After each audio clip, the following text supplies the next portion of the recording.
Jerry visited a man who custom makes many of these special racing axes. His name's Paddy Steavenson.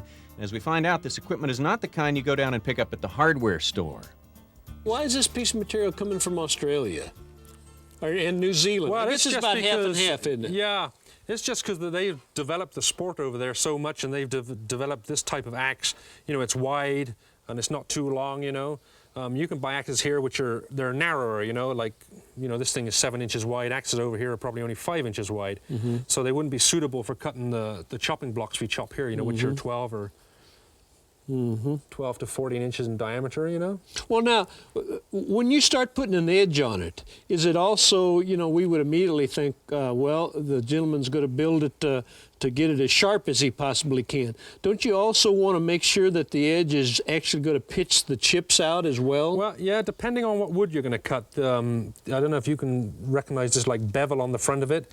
This is what they call like a chisel edge, and this bevel is, depending on what wood you're going to cut, is different degrees, and it can vary anywhere from 13.5 to 18 degrees.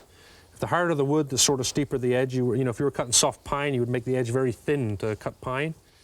So this is the reason we see these guys with 2 and 3 and 4 you bet, axes in their They go to box. different parts of the country and they chop different woods, and around here we cut poplar and pine. You want 2 different axes. You want axe a little bit thicker for cutting poplar. And if you went down south, down in Texas, they have a lot of shows. They cut the sweet gum stuff, and you want something a little thicker there too, because that's some pretty hard wood, We'll see a few of those axes in action when we come back to the championships of the Steel Timber Sports Series. The Underhand Chop event is coming up next. Don't go away.